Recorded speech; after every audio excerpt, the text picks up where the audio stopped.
La gente que venía de lejos, de todos los cantones, sabía que al venir aquí, pues se iba a encontrar con las canastadas de pan ahí y el café, ya listo.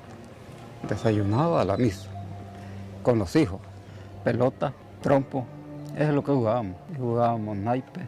Familias que tenían terrenos vivían del arrendamiento. Pero era una dinámica que tenía el propietario de los terrenos, que le arrendaban, tenía que pagarle con grano, o si no por trabajo. Las carreteras que habían eran bastante malas. En los cantones habían patrullas cantonales de la población civil. En el casco urbano había un comandante local, había un alguacil, había un comisionado, puesto de policía de Hacienda, de la Guardia Nacional también.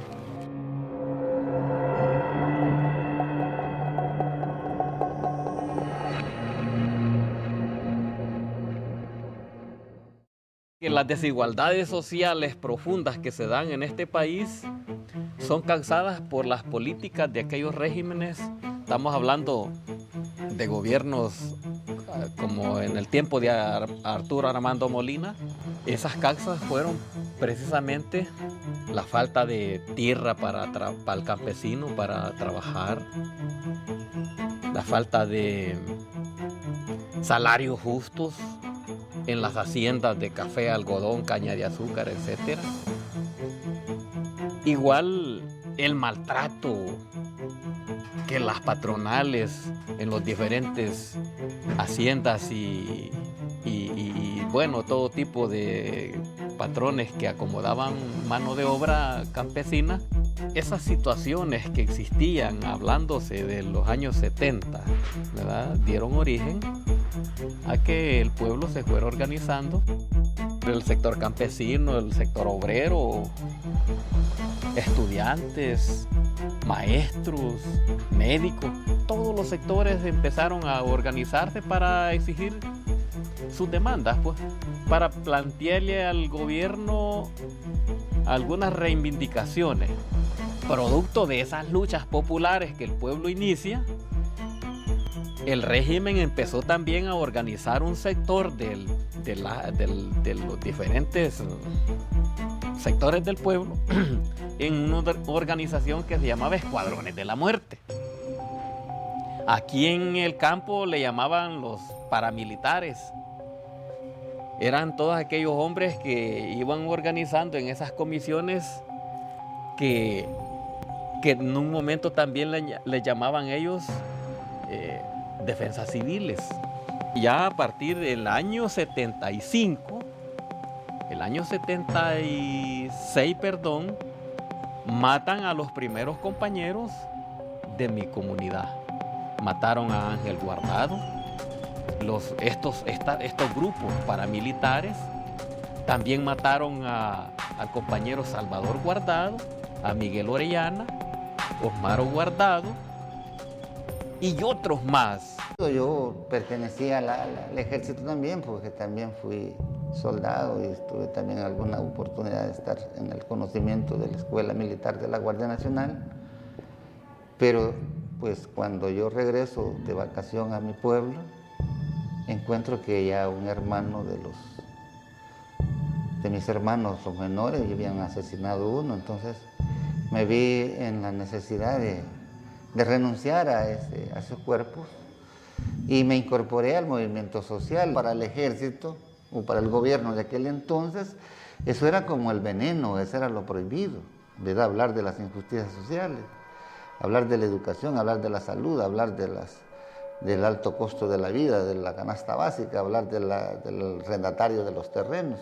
Entonces lo vimos en la necesidad de crear muchos grupos de expansión, grupos de reconocimiento, grupos de milicias clandestinas, de grupos de la misma población en general. Nos vimos la necesidad de estructurar las habilidades y capacidades de las edades de las personas, y así pudimos asignar las diferentes comisiones. Eso fue creciendo y creciendo poco a poco, y al final, y también la represión fue creciendo, incrementándose más, y más gente fue llegando más a las montañas, en la cual pues se formaron las diferentes unidades, ya unidades, estoy hablando de ahí por el 79, 80, que fue un movimiento grandísimo de movimiento social, donde estaban las diferentes organizaciones, la UTC, FECAS, Andes 21 de junio, que también era participante en el movimiento social, los sindicalistas, la parte de la UTC. Las diferentes organizaciones sociales que en conjunto le presentábamos, o las marchas en San Salvador eran exigiéndole al gobierno para todo el sector campesino una verdadera reforma agraria. ¿Qué quería decir eso? Que el gobierno le distribuyera tierra al campesino y que le facilitara créditos con intereses favorables para pagarlos, para que el campesino tuviera una solución a su problema. Que el sector obrero también tuviera salarios justos y prestaciones sociales que le permitieran vivir mejor. Esas eran las grandes luchas reivindicativas. Por supuesto, el sector estudiantil, sus luchas reivindicativas eran por una mejor atención magisterial. Producto de eso, en respuesta de esas luchas del sector estudiantil, la gran masacre, el 30 de julio en San Salvador. En la historia, ¿quién ha dicho que los estudiantes andaban armados? Pero le metieron hasta las tanquetas. Y luego de la masacre, el cuerpo de bomberos ha llegado a hacer la limpieza. Y era pueblo indefensa que estaban matando.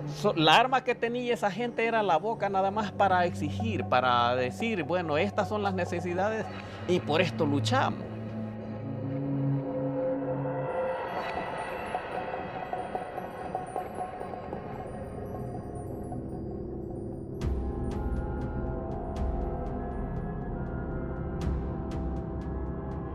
Toda la gente que buscamos para Honduras, allá estuvimos enero y febrero en Honduras, pero en el mes de febrero las tropas hondureñas nos echaron de ahí. Y entonces tuvimos que hacer una repoblación en un lugar que se llama Las Aradas. Lo cual, 3 meses después casi nos fueron a matar. Fue la masacre del 14 de mayo del año 80. Entonces, claro, nosotros ahí teníamos un objetivo, era de vivir ahí y trabajar en las tierras de los mismos compañeros. El día 14 a las 7:45 de la mañana, un gran contingente de población iba bajando del Zapotal hacia Las Aradas. ¿Qué sucedía? Que el día 13 también había comenzado el gran operativo en toda la zona del Cantón Las Minas, Los Naranjos, Zicahuite, agarrando toda la parte montañosa. Y toda esa gente de esos caserillos y cantones había guindeado todo el día 13, toda la noche, y pensaron ir a buscar un poco de refugio donde nosotros estábamos. Ahí fue donde se hace más grande el grupo de población. Pero ellos tampoco no sabían que el ejército iba detrás, porque ellos logran cruzar la carretera que va para Ojos de Agua antes de amanecer. Pero el ejército los detectó y iban detrás, iban por ellos. 15 minutos después de que la población llega, el ejército está encima, disparando a todo lo que podían, con 2 helicópteros artillados de apoyo. Había cerco militar hondureño al otro lado y el ejército salvadoreño detrás, por este lado. Yo le digo que allí era un calvario. Mucha gente, la gran mayoría de gente que trató de cruzar para Honduras, la capturó el ejército hondureño. Otra parte murió, la mataron ahí cruzando el río. Muy pocos somos sobrevivientes. Muy pocos somos los sobrevivientes. Y luego, después de todo eso, allí por las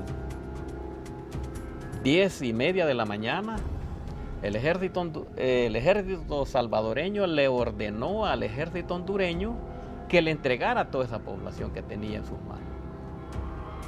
Y los hondureños, muy obedientes, empezaron a entregarle la gente al ejército de este país. Y le iban entregando la gente en grupos. Cada grupo que iban recibiendo a este lado, la amarraban bien de las manos y los pies y la tiraban en la playa.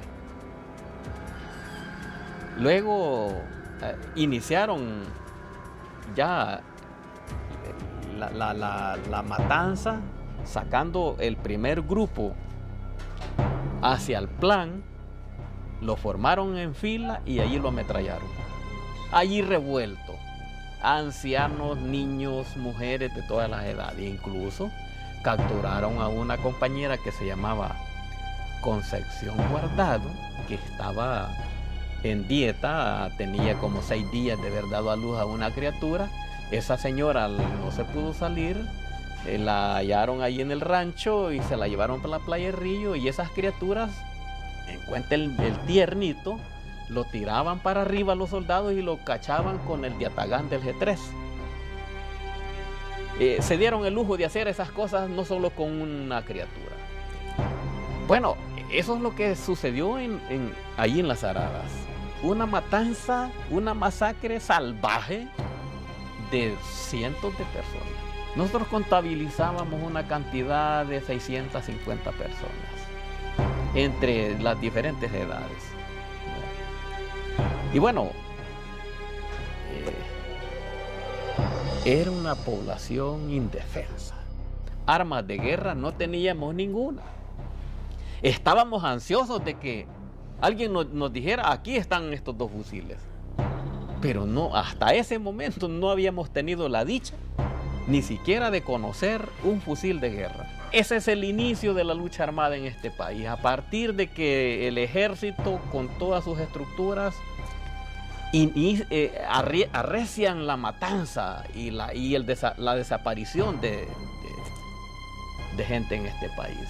Ahí es donde se da el fenómeno de que el pueblo se lanza a la lucha armada.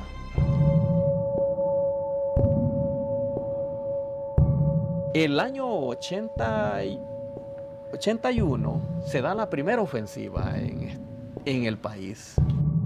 Que nos fuimos a la ofensiva del 81 con la intencionalidad de que íbamos a tomarnos algunos cuarteles del país.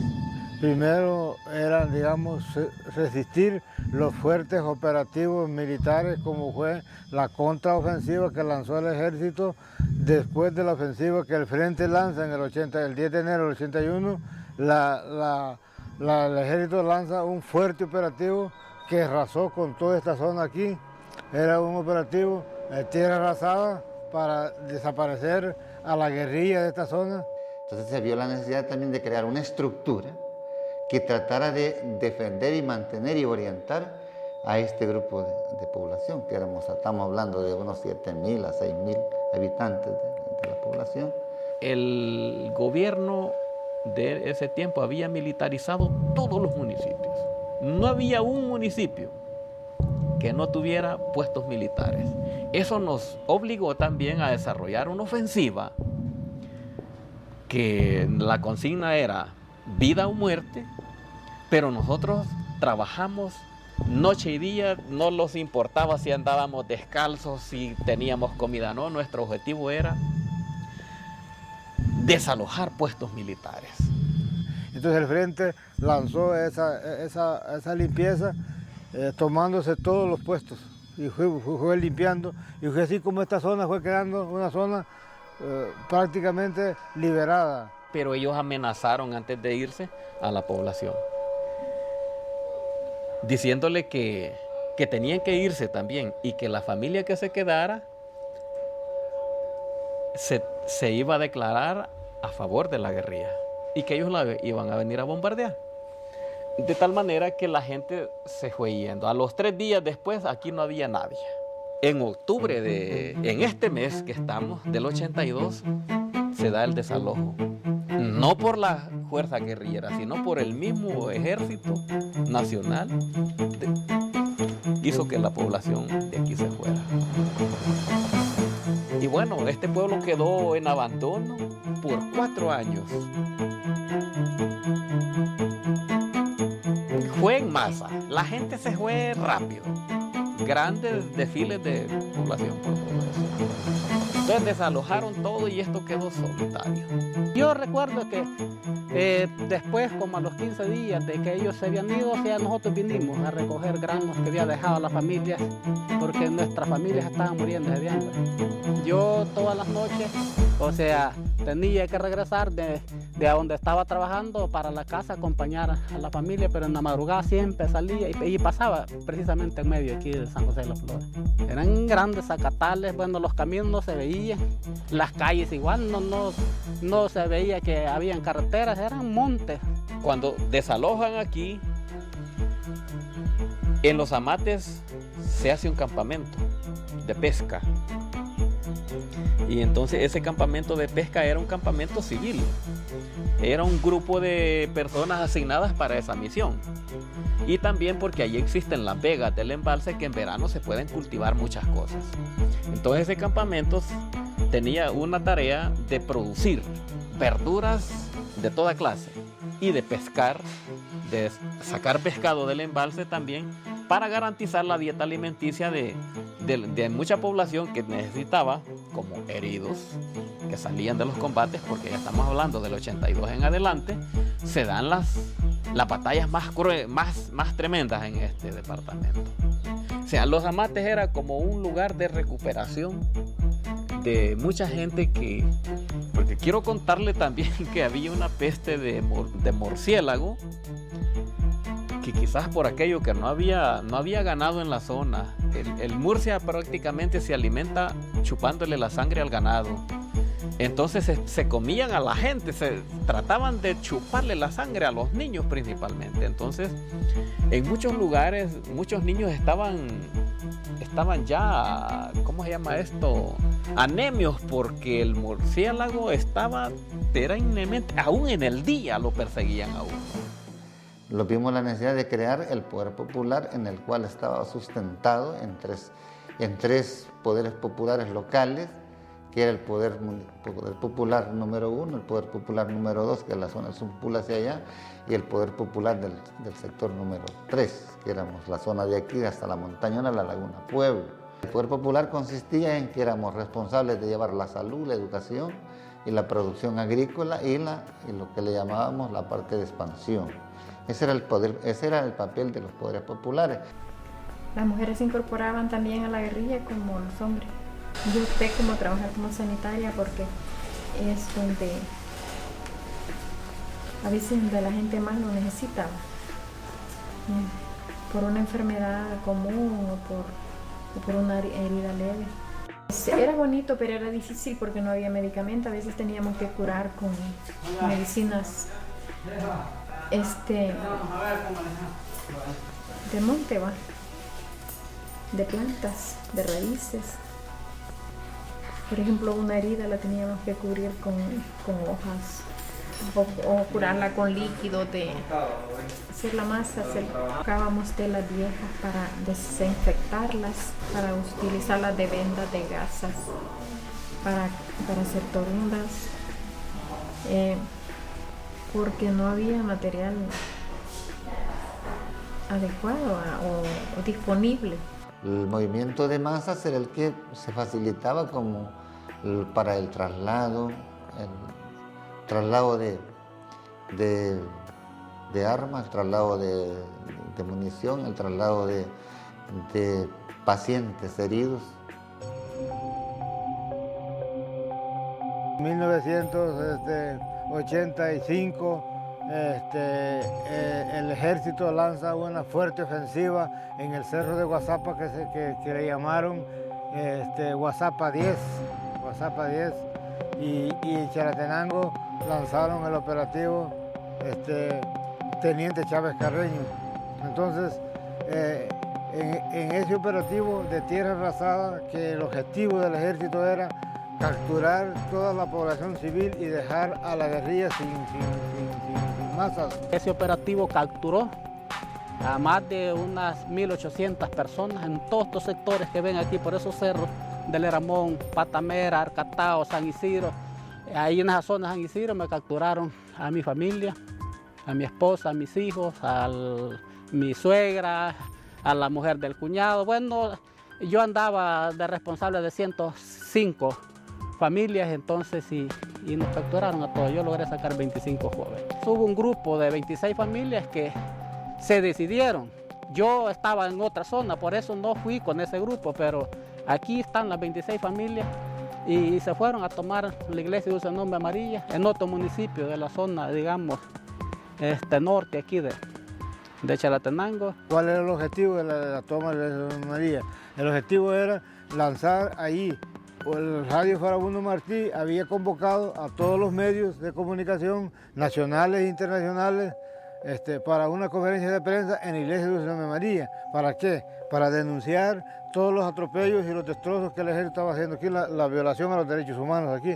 Ese era el objetivo que llevábamos. Nosotros en la iglesia ahí estuvimos rodeados todo ese día 13 de marzo estuvimos allí rodeados. Ese es un acontecimiento muy bonito porque parece una broma, pero es cierto eso que pasó allí. Y entonces el ejército entraron a registrar las cosas adentro de la iglesia y va de hacernos preguntas y cosas allí y nosotros tranquilos diciéndoles que teníamos el apoyo de los párrocos. Y bueno, y pasó el tiempo y el oficial volvió otra vez a entrar, entró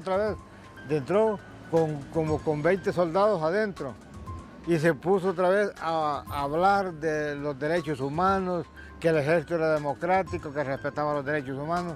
Entonces vine yo y se me vino a la cabeza y le pedí la palabra. A ver, ese fue el daño para mí, para mi persona, ese fue el daño. Le pedí la palabra yo y le digo, mire, mi teniente, le digo, pero yo quiero decir una cosa.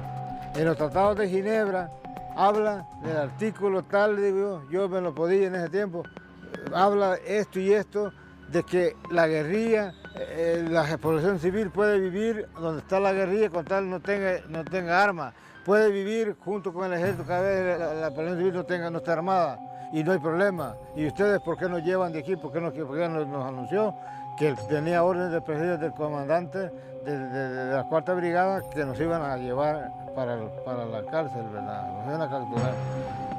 Y si es verdad que los derechos humanos existen, entonces, y si ustedes son democráticos, ¿por qué no nos dejan aquí? Nosotros estamos aquí pacíficamente, aquí no estamos haciendo nada daño a nadie. Qué fue mal eso, para que me dijera, capturen a ese, dijo el teniente, capturen a ese, y 8 soldados me agarran a mí de aquí, me levantan del cincho, y aparten las mujeres, dijo, y aparten los niños, y a todo el mundo. Y ya tenían 2 camiones afuera, ellos parqueados para echar a los hombres. Y entonces salimos a la Troncal del Norte y los trajeron rumbo a Chalatenango, al DM1. Allí había un grupo de gente que habían capturado un gran montón de guerrilleros. Estaba la gran noticia en todo Chalate. Ahí pasamos, a las 6 de la tarde nos dieron comida y nos acostamos. Lo bonito fue que como a las 11 de la noche la guerrilla atacó el cuartel de Chalate y nosotros allí. En repudio por la captura de nosotros, la guerrilla lanzó una contraofensiva y atacó el cuartel por el lado de atrás. Y los cañones y el cañoneo y a las 11 de la noche el ejército del cuartel decía, hoy se nos llegó el día, hoy nos tomaron el cuartel, decían, y volaban y nosotros veíamos que llegaban con los muertos, llegaban con los heridos, ¿verdad? Entonces, como a las 12 de la noche, una tanqueta de la 4ª Brigada vino para retener el juego, una tanqueta. Metieron la tanqueta por dentro del cuartel así, al otro lado, y empezaron y retuvieron el juego. Amaneció el día, a las 7 de la mañana, llegó la Cruz Roja Internacional y se dirigieron con el coronel Cáceres Cabrera, que es el jefe del destacamento militar número 1, a negociar la liberación de nosotros. La Cruz Roja pidió 2 camiones grandes de los de ellos y pusieron escaleras y dijimos montarlos a los camiones y salimos y nos llevaron al refugio de Calle Real, en Apopa. Ahí está el refugio de Calle Real.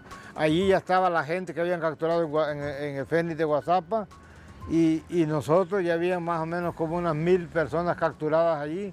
Y allí comenzó otra etapa. Comenzó la etapa de la repoblación, de la lucha por la repoblación. El 6 de enero del 86 vino Monseñor Rivera y Damas porque se le pidió apoyo a la iglesia.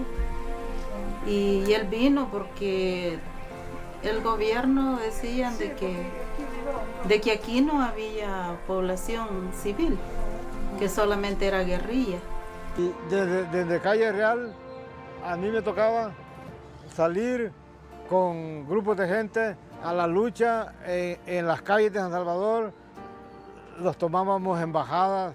La primera embajada que nos tomamos fue la embajada de Venezuela, la embajada de España, la embajada de Estados Unidos. Varias embajadas los tomamos para exigir el retorno de los refugiados a los lugares de origen. Y hicimos esa gran lucha. 3 meses de lucha, 3 meses, 15 días de lucha. Fuimos al alto mando de la Fuerza Armada a pedir apoyo, a pedirles que el permiso para llegar nosotros a estos lugares. Y al arzobispado, el único que nos dio el apoyo fue el arzobispado. Entonces, pero así ya nos conectamos y empezamos a hacer la coordinación para que vinieran a San José de las Flores. La idea de venir a San José de las Flores era porque las familias que estaban allá había de diferentes municipios de los alrededores de esta zona. Pero en esa época estaba, imagine usted, 86, el número tremendo del conflicto armado. Las familias no podían regresar cada quien a su lugar. Era difícil, si ya las asesinaban o las capturaban, no había garantía. Entonces, la idea de venir a San José de las Flores es para formar una comunidad juntos. Pero a eso también se da no solo, digamos, el interés, el deseo de las familias de reencontrarse con las familias que habíamos quedado aquí, sino que también motivó el apoyo de diferentes organizaciones nacionales, internacionales y de muchos organismos de solidaridad que también dijeron acompañamos a esta familia. Bueno, al tener ya conocimiento que ellos venían, bueno, nosotros como en las comunidades que estamos en el monte informamos, o sea, bueno, tal día viene la repoblación. Entonces vamos todo el mundo a limpiar, a arreglar algunos corredores de las casas para que la gente venga, bueno, y teníamos una res y la habíamos matado, preparar la comida lista para que ellos solo vinieran a comer. Y felices nosotros porque yo no sabía que ahí venía mi esposa, me enteré hasta que la fuimos a encontrar aquí cerca del caserío de Las Limas. Ahí venían mis hijos capturados, para mí fue una alegría enorme y bueno, y muchos de los que estábamos aquí, allí venían su familia. Ya imagínese usted cómo se puede sentir uno después de tanto tiempo de andar sufriendo, bueno, que le quitan a sus seres queridos, la familia, y reencontrarse nuevamente es una felicidad. Venía muchísima gente de la solidaridad internacional, que también ellos se decidieron, se arriesgaron a venir con las familias a acompañar a las familias nuestras, y ahí venía la hermana Teresa. O sea, ella, bueno, nosotros ni sabíamos que iba a vivir aquí, pero ella se quedó con nosotros aquí, y otras hermanas, y otras delegaciones de los Estados Unidos, que de allí también ya dependió, o sea, de ese encuentro, la hermanización con la ciudad hermana de Cambridge, de los Estados Unidos. Un año después se hermanizaron, o sea, con nosotros, y ellos los han acompañado aquí. Traían camiones que les habían dado, o sea, con víveres, algunos materiales de construcción como madera, lámina, pero como no había calle, los dejaron en Guarjila, en un grupo escolar que está allí. Era difícil eso, era un trajín. En la alimentación la jalábamos de los obispados desde Guarjila en el lomo hasta aquí. Los niños, estaban niñitos ellos y traían sus puchos de arroz, de azúcar, de frijol, desde Guarjila hasta aquí. Y así, y comenzamos y nos organizamos para producir la tierra, sembrar maíz. En junio, en el mismo junio, hicimos milpa, hicimos maiciller, hicimos frijolar, ¿va? Y empezamos a trabajar en la salud y en la educación. La educación la empezamos a fundar abajo de los árboles, sentados los niños en las piedritas ahí, con pedacitos de papel, porque no teníamos. Pero así comenzó la San José de las Flores. Lo sabroso fue ya la estadía nuestra aquí, ¿verdad? Que lo que los coroneles dijeron fue verdad, ¿verdad? Porque los operativos aquí eran presentes periódicamente. Y yo creo que no se tardó un mes de que vino la repoblación cuando vino el gran operativo y se quedaron un mes aquí. Salíamos a trabajar junto con los hombres, a cultivar maíz, frijol, maicillo, para poder sobrevivir, porque la crisis era terrible. Aquí el lugar de concentración era la iglesia. Al saber que capturaban a alguien o que había algo, o que venían los soldados, se iban a sonar las campanas. Esa era la voz de alarma que había. Y el ejército, fíjate, no dejaban salir ni a traer los alimentos a Guarjil. No les dejaban nada. Bueno, capturaban a gente, bueno, la sacaban de la casa en la noche. Y ¿cómo en la noche iba usted a salir? Se daba cuenta el siguiente día que le decía uno, mire que fulano no está. Y bueno, y ya teníamos que ir a hablar, o sea, ahí las hermanas acompañaban a la gente, iban a hablar con los oficiales y les decían, bueno, ¿y qué han hecho de la familia? Que los llevaban desaparecidos, así, pero luego los daban, otros los llevaban presos. Pero era tremendo, era difícil, pero la población, esa es la ventaja que fue aguerrida, o sea, fue decidida todo. Y aquí las mujeres en esos primeros años son las que jugaron el papel fundamental. Ellas eran los que enfrentaban a los militares, ellas tenían el valor de decirle, bueno, ¿a dónde me tienen a mi esposa, a dónde me tienen a mi hijo? O por qué los están maltratando o los quitan las cositas que tenemos. Las mujeres enfrentábamos más porque los hombres tenían miedo y tenían razón, ¿verdad? Porque eran más perseguidos los hombres que las mujeres. Pues en ese momento, como nadie podía hacer trabajos individuales, pues, todos los organizábamos, hombres y mujeres, niños y todos íbamos a trabajar la tierra. Si unas arreglando la comida porque organizaban grupos, pues, a organizar quienes hacían la comida para los que estábamos trabajando. Otros íbamos a hacer la vigilancia, pero trabajábamos juntos. Con la organización que nosotros mismos traíamos ya y formamos las directivas y para la gestión, y también aquí el acompañamiento de las hermanas de la Asunción, que gracias a Monseñor Rivera y Dama, en el momento que se dio la repoblación, también él puso una delegación de religiosas que les dijo que quién quería venir a acompañar a esta comunidad, y vinieron 3 hermanas primero y esas estuvieron al pie de nosotros en las batallas cuando se venían, que querían capturarlos, que querían sacarlos. También ellas los apoyaron como mujeres, ¿verdad? Porque también tienen que ser mujeres valientes, porque pues sí, oponerse a la Fuerza Armada no es fácil. Entonces que también ellas los acompañaron a todo ese proceso.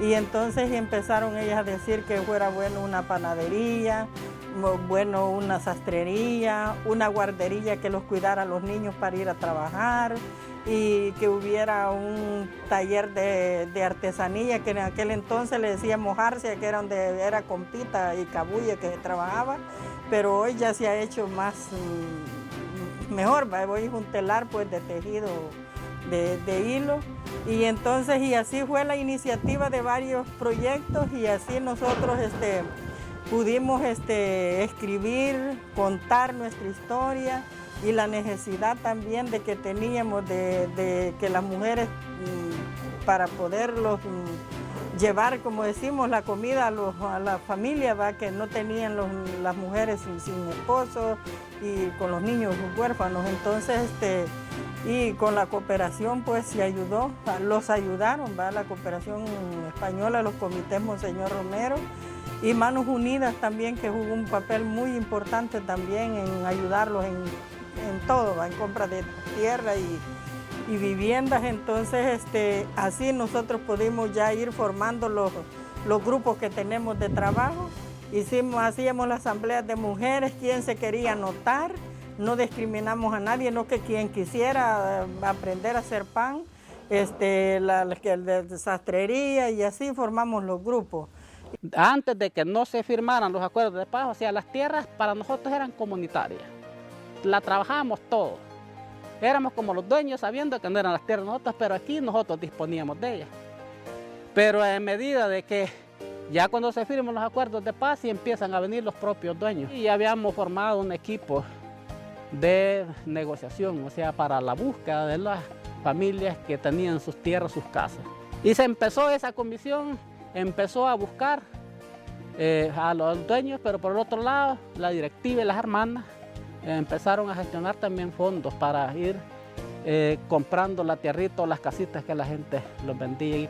Nosotros compramos todito el casco urbano, todo lo compramos porque a la gente no le quedamos debiendo, no le hemos tomado ni una miseria de tierra que la habíamos usurpado, no, porque somos respetuosos de la ley y somos luchadores por los derechos humanos, hemos luchado por eso y no podemos violentar los derechos a nadie. Participé más de 15 años también en los comités de mujeres, en la directiva de mujeres y en la directiva comunal, acompañando el proceso de la organización y llevando adelante el desarrollo de los proyectos, ¿verdad? El primer proyecto fue el comedor, la panadería y la sastrería, porque la sastrería es la que hacía los uniformes, casi se trabajaba más voluntariamente. El comedor porque era donde la gente que venía o la misma guerrilleros compraban comida, o sea, y la panadería. Fueron los tres y después siguió la artesanía. Por ejemplo, en la panadería depende el producto de la cantidad que venda y primero saca sus gastos, que es la materia prima, y luego queda sus ganancias y sus ganancias son repartidas a base a los días que la persona ha trabajado. Y también en el comedor es lo mismo, se paga así de esa forma. Y también en sastrería y en artesanía ya es diferente, allá es por producto hecho, porque allá ya son como individuales, ¿va? Que tienen que llevar su control, cuántos bolsos, cuántas hamacas, y esa venta al final pues lo que vendió y trabajó es el pago que va a tener la compañera. Pues ya en la granja que tenemos de pollos, allí sí, es como el súper, en la tienda. Allí ya son $100, ya se sabe que ya es otro ritmo de producción. Y también tenemos, ya tenemos como unos 8 años también de tener otro proyecto que se me quedaba, que es un banquito de mujeres. Ese banquito le da prestaciones a las mujeres para comprar ganado o quiere poner un negocito, cualquier venta, y los intereses es el 1% y de ahorros se pagan 2%. Y el proyecto turístico es un proyecto para nosotros alternativo y es muy esperanzador, porque es un proyecto que le da trabajo a los jóvenes, que le da trabajo a los lisiados que tenemos en esta comunidad y también adultos mayores. Es un proyecto que además lo que buscamos es que de lo que allí genera también aporte para ayudar a los señores de la tercera edad. Aquí tenemos muchos viejitos que perdieron toda su familia en la guerra y ya se nos van muriendo un montón de viejitos. Entonces los últimos días para nosotros es sagrado que ellos tengan por lo menos comida, tengan vestuario, tengan salud. Los proyectos, esa es la idea, o sea, que aporten para sostener ese tipo de necesidades a la gente mayor. Y la cooperativa, que es también un proyecto muy bonito, que la cooperativa cuenta con una buena cantidad de tierra, con su proyecto ganadero, con su proyecto de frutales, que también le genera empleo a los jóvenes de aquí de la comunidad. Entonces nosotros siempre tenemos una visión, o sea, de desarrollo que le permita a nuestra gente tener oportunidades. Por lo menos, o sea, que las mujeres, sus proyectos que tienen, que no se queden así como están, sino que crezcan más, que tengan mayor oportunidad, que tengan mayores ingresos para que tengan, digamos, un salario más justo. Entonces yo veo siempre una comunidad unida, una comunidad solidaria, pero hay que trabajar mucho. De lo difícil hoy es que necesitamos mayor capacidad económica para poder resolver todos los problemas sociales, económicos que la gente demanda. Bueno, hoy tenemos otros problemas, ¿verdad? Diferentes, pero ya no es la guerra, que teníamos, que fue una guerra fratricida que dejó más de 75.000 muertos, desaparecidos, muchas madres y padres de luto.